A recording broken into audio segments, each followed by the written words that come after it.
ایک کوشچن یہ کیا گیا تھا کہ یہ تیجا اور 40واں کا کھانا کیا ہر شخص کھا سکتا ہے کہ یا پھر یہ مخصوص افراد کا حق ہوتا ہے اور ہر شخص کھائے تو اس کے لیے یہ مضر ہوتا ہے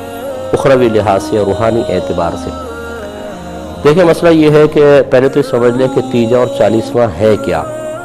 تیسرے دن میت کے ایصال ثواب کے لیے جو نیک اعمال کا اہتمام کیا جاتا ہے اسے عرف عام میں تیجا کہہ دیتے ہیں۔ پھر 10ویں روز یا 20ویں روز یا 40ویں روز جو ہوتا ہے اسی ترتیب سے 10واں 20واں 40واں کہلاتا ہے۔ سال کے آخر میں اگر کسی بزرگ کے ایصال ثواب کا اہتمام کیا جائے، اس کے لیے مجلس محفل ہو تو اس کو عرس کا نام دے دیتے ہیں، اور عام شخص کے لیے ہو تو اس کو برسی کہا جاتا ہے۔ تو یہ دراصل ایصال ثواب کا اہتمام کیا جاتا ہے، اس اعتبار سے ان دنوں کے نام ہو گئے ہیں، اور کسی کا بھی یہ کانسیپٹ نہیں ہوتا، نہ ہونا چاہیے کہ تیسرے دن ہی ایصال ثواب ہو سکتا ہے، اس کے علاوہ نہیں۔ اگر کوئی اس کو لازم و ملزوم سمجھے، کیونکہ یہ مستحب ہے، کوئی لازم ملزوم نہیں ہے، مطلب فرض یا واجب نہیں ہے، تو اگر کوئی اس کو فرض یا واجب کا درجہ دے کہ ضرور ہی کرنا ہے، یہ بھی غلط۔ اور اگر کوئی کہے کہ تیسرے دن ہی کرنا ہے یا 10ویں روز آگے پیچھے نہیں ہو سکتا، یہ بھی غلط۔ اگر کوئی صرف لوگوں کی سہولت اور آسانی کے لیے دن مقرر کر کے اس میں ایصال ثواب کا اہتمام کرے تو شریعت اس کو منع نہیں کرتی ہے۔ جیسے ہماری مساجد میں جماعت کے اوقات ہم لوگوں کی آسانی کے لیے ہی مخصوص کرتے ہیں۔ مارکیٹ کی مسجد میں پوری مارکیٹ کے نمازیوں کا خیال کر کے ٹائم سیٹ کیا جاتا ہے، اور محلے کی مسجد میں اسی طرح اہل محلہ کی سہولت کا لحاظ کرتے ہیں۔ اور کوئی بھی یہ نہیں کہتا کہ آپ نے جو جماعت کے وقت مخصوص کیا، نہ نبی کریم صلی اللہ علیہ وسلم نے وقت مخصوص کیا تھا، نہ صحابہ کرام نے نہ اس کا حکم دیا، تو یہ کوئی معاذ اللہ بدعت سیئہ ہے، بلکہ ہر ایک اس کو ایکسیپٹ کرتا ہے، قبول کرتا ہے۔ ایسی مدارس کے لیے ہم وقت مخصوص کرتے ہیں، کب سال شروع ہوگا کب ختم ہوگا۔ ایسی شادی بیاہ منگنی وغیرہ کے لیے تاریخیں مخصوص کی جاتی ہیں، دن مخصوص کیے جاتے ہیں، کوئی بھی اس کو آبجیکشن نہیں کرتا، اس لیے کہ یہ لوگوں کی سہولت اور آسانی کے لیے ہوتی ہیں، نہ کہ کسی شے کو فرض یا واجب سمجھنے کے لیے۔ تو اب یہ سمجھ لیجئے کہ تیجا اور 40ویں میں اصل میں لوگوں کو جب دعوت دی جاتی ہے، بلایا جاتا ہے،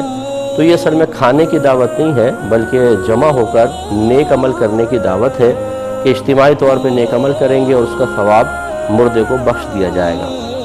اب وہ نیک عمل مختلف ہوتے ہیں، کہیں کلمہ پاک پڑھا جاتا ہے، کہیں درود پاک، کہیں قرآن پڑھا جاتا ہے، اور پھر اجتماعی طور پر ایصال ثواب کا اہتمام ہوتا ہے۔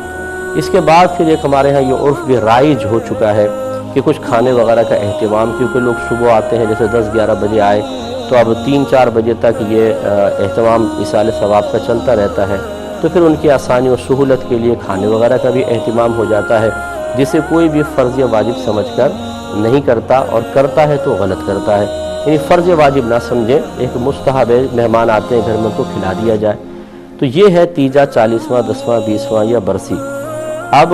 یہ کھانا ایک کے لیے کھانا جائز ہے یا نہیں، اس میں اصول یہ ہوتا ہے کہ اگر میزبان اس بات کا صراحتاً اعلان کر دے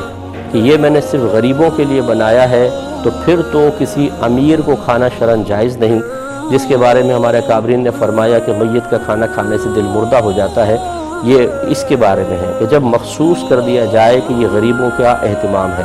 جیسے آپ یہ دیکھیں کہ بہت سے ویلفیئر والے کھانا کھلاتے ہیں، اور وہ ان کا مقصود یہ ہوتا ہے کہ غریب لوگ جو ہیں وہ آ کے کھانا کھائیں۔ وہاں اگر کوئی امیر بیٹھ کر جو صاحب ثروت ہے یا غنی ہے یا غیر محتاج اگر کھانا کھائے گا، تو وہ چونکہ غریب کا حق کھا رہا ہے، اور غریب کا حق کھانے کی وجہ سے لازم بات ہے کہ قلب پہ اثر پڑے گا، اس لیے دل مردہ ہونے کے بارے میں کہا گیا۔